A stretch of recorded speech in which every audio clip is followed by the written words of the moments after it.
Sí, los monocultivos son una forma, digamos, tradicional de hacer agricultura. Básicamente se basa en la explotación extensiva de áreas para producción de cultivos. Normalmente aquí en Colombia eso se dio como consecuencia de la expansión de la frontera agrícola. Resulta que como la demanda de alimentos es tan grande, entonces lo que hacen, digamos, los productores es intensificar el uso de suelos sin entender que, digamos, de cierta manera los usos de suelos tienen que o están dados por lo que da el IGAC, que es el Instituto Geográfico Agustín Codazzi. Y ellos dicen para qué deben ser usados los suelos, pero normalmente, digamos, esas empresas o los productores que se encargan de hacer monocultivos no tienen en cuenta eso y lo que hacen es sembrar y sembrar intensivamente con productos químicos y sembrar grandes extensiones sin tener, digamos, un manejo integral. Bueno, ¿conoces sobre las industrias transnacionales? Las industrias transnacionales, en la parte agrícola, ¿sí? Sí. Pues sí, son empresas que son, digamos, multinacionales o empresas extranjeras que lo que se hacen es hacer inversión aquí en Colombia, pero básicamente para explotación de monocultivos. Por ejemplo, como el de palma, como el de cacao, como el de caucho, en soya, en maíz. Entonces son empresas que vienen y lo que hacen es algunas hacen una transformación como de la materia prima y otras sí se dedican a hacer, por ejemplo, la explotación de monocultivos para producción de alimento. ¿Cuáles cree que son los pros y los contras en el uso de los monocultivos en las industrias transnacionales? Pues tiene más contras que pros, la verdad, porque como consecuencia de esos monocultivos digamos, se ha visto que en la agricultura ha habido aparición de, por ejemplo, de resistencias, de plagas, de enfermedades a muchos productos de origen químico y también de origen orgánico. Entonces, por ejemplo, ya encontramos el maíz del cogollero que es resistente a diferentes ingredientes activos de productos químicos que antes, digamos, sí lo controlaban y ya no.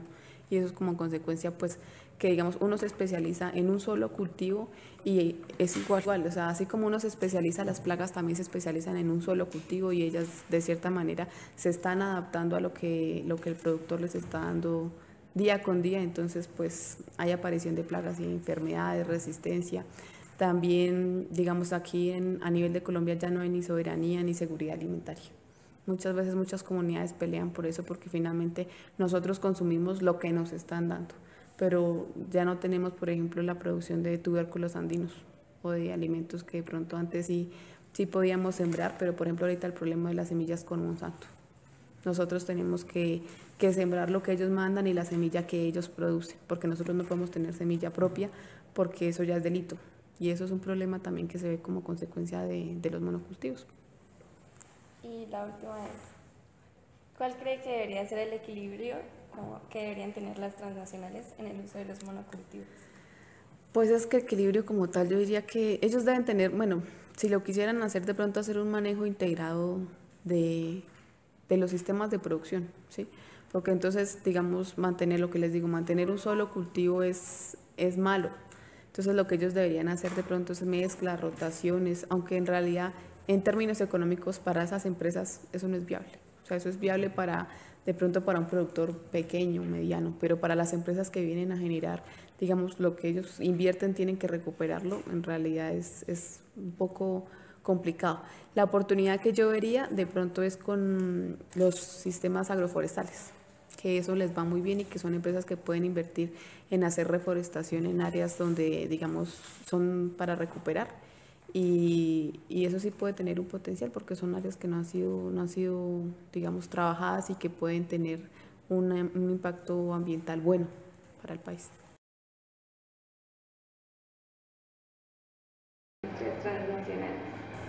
Bueno, cuando se habla de industria transnacional, pues uno tiene que determinar qué es una industria transnacional o a qué se está dedicando la industria transnacional.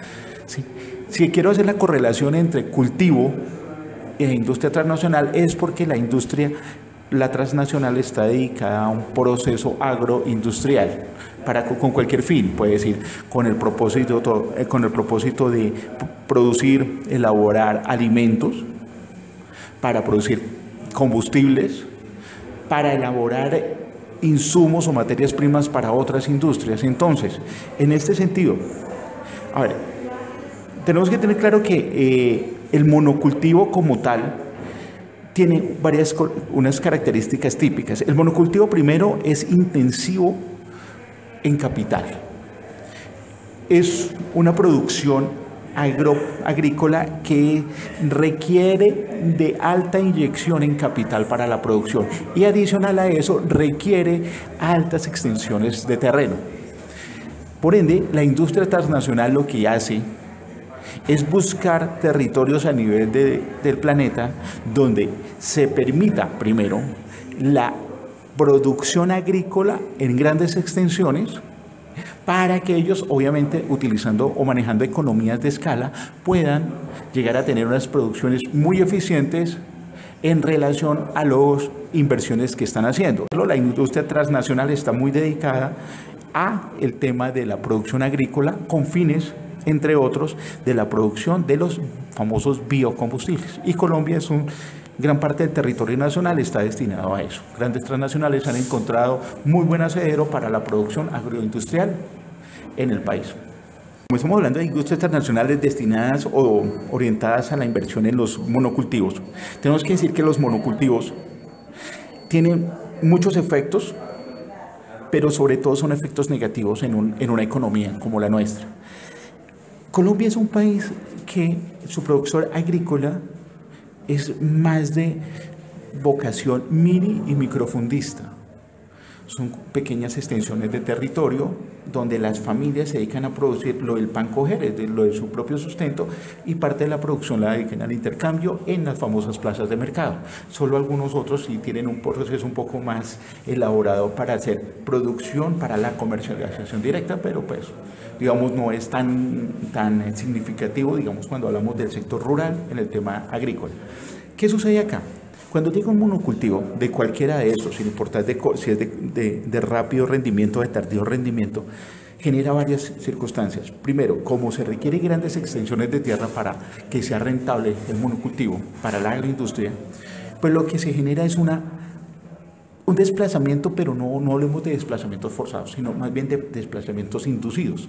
Entonces llega el monocultivo, o los inversionistas del monocultivo, y lo que van a hacer es empezar a hacer una compra masiva de tierras a los pequeños productores campesinos. Entonces empiezan a comprarle vía, pues obviamente muy buenos incentivos económicos, pagan muy bien el terreno, pero ¿qué pasa con ellos? Se ven inducidos a abandonar sus territorios.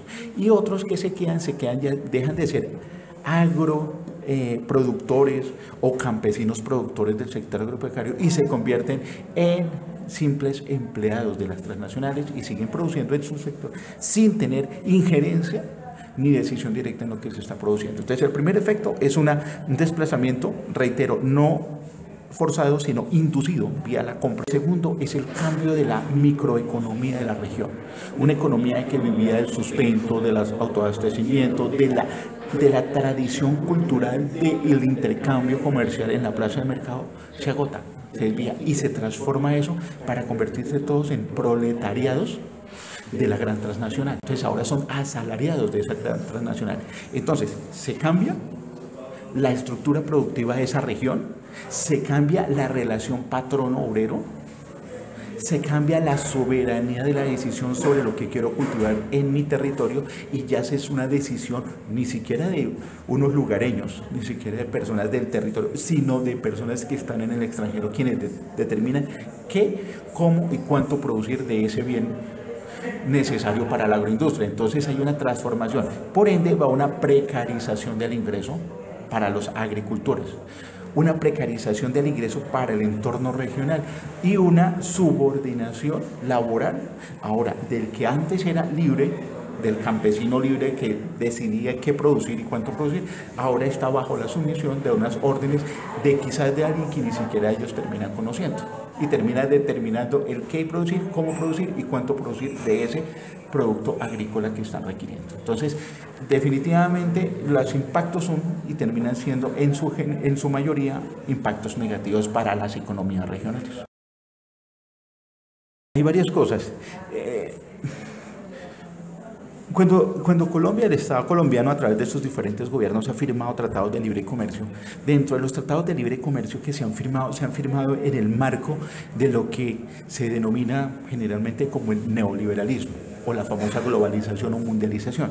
Esta globalización o mundialización, entre otros, tiene el principio de la libertad de movilidad de los factores productivos. Entonces, ¿cómo se hace movilidad de los factores productivos? Recordemos que los factores productivos en cualquier economía son básicamente tres: tierra, trabajo y capital. ¿Cómo hago movilidad? ¿Cómo me permito cuando firme un TLC bilateral o multilateral que permita esa libre movilidad de estos tres factores productivos entre los países firmantes del tratado? El trabajo es fácil, o sea, desplazar mano de obra de un país a otro es fácil, es vía visas, vía un pasaporte y ya. Donde estén demandando maestros de construcción, el sector financiero es muy fácil de mover, al igual que la mano de obra. Pero hay un problema con el tema de la tierra. Yo no puedo exportarles tierra, ¿sí? Yo no puedo llevarles, ustedes necesitan tierra para producir, yo se la llevo. Entonces, ¿qué sucede? Los inversionistas lo que hacen es compras masivas de tierra y el estamento colombiano, la jurisdicción colombiana, les permite que hagan esas grandes inversiones en compra de terrenos. Por ende, nuestro territorio es Colombia, nuestro país conocemos su geografía, pero ya gran parte, una muy buena porción de nuestro territorio ya no nos pertenece a colombianos. ¿A quién le pertenece? A inversionistas chinos, brasileños, europeos, algunos americanos. Ellos son los grandes inversionistas y ellos, ¿qué les interesa? Hacer inversiones fuertes en el sector agroindustrial. ¿Sí? A través de eso es lo que les interesa. ¿Quiénes son los dueños? Sí, estos países, origen de estos países, pero los dueños reales son transnacionales de estos diferentes países que se están haciendo esas compras masivas para hacer implementación de eso, que no lo pueden hacer en sus países. Entonces, el tema es que la jurisdicción, las normas, las leyes, el marco jurídico en nosotros tendría que entrar primero a proteger el pequeño, mediano productor agrícola, es decir, al campesino, al agricultor real, al cultivador agropecuario, a protegerlo de la posible llegada y compra masiva de sus terrenos por parte de las transnacionales. O sea, es hacer un marco jurídico de protección. ¿Por qué? Si bien es cierto, Colombia no tiene, en este momento no presenta, y parece ser que en el mediano plazo no va a tener problemas de seguridad alimentaria, no vamos a sufrir problemas de seguridad alimentaria. Lo que sí está pasando en Colombia es que hemos perdido soberanía alimentaria. ¿Qué pasa con la seguridad alimentaria? Pues es que el alimento no va a pasar, no tendremos dificultades, déficits en el alimento, en conseguir el alimento, porque si bien no lo producimos acá, lo podemos importar, no hay lío. El problema es que Colombia sí, gracias a la producción de monocultivos, y se ha venido incrementando en los últimos años. Por algo se le denomina los famosos desiertos verdes, ¿no? A los monocultivos. ¿Por qué? Porque son grandes extensiones de cultivos de palma, de maíz, de soya, de sorgo, etcétera. Grandes extensiones, pero se les denomina desierto porque sacaron a la mano de obra, sacaron al campesinado, sacaron al agricultor, sacaron a la connotación cultural directa, la sacaron de ahí, la desplazaron. Vuelvo y reitero, de una forma incentivada vía compra de terreno. En fin, cambiaron eso. Entonces, ¿qué sucede acá? Si permitimos que siga haciendo eso, pues se va a ampliar la frontera de monocultivos en el país. ¿Y qué pasa? Que los colombianos, el sector rural, el sector agropecuario, va a tener menos frontera de producción agrícola. Y a la vez, eso va a traer como consecuencia que lentamente nos toque importar más alimentos. ¿Vamos a tener alimentos? Sí, vamos a seguir teniendo alimentos, pero vamos a perder soberanía alimentaria. Ese es un gran problema que tiene Colombia en este momento. Entonces, lo primero que hay que hacer es generar una jurisdicción especial para la protección de los pequeños y medianos productores agrícolas del país, para evitar que esa gran entrada de capital en compra de terrenos, de implementación de inversiones en monocultivos agroindustriales, pues llegue a expropiar a los pequeños campesinos. Ese es un tema, reglamentar eso jurídicamente para la protección del pequeño y mediano agricultor del país.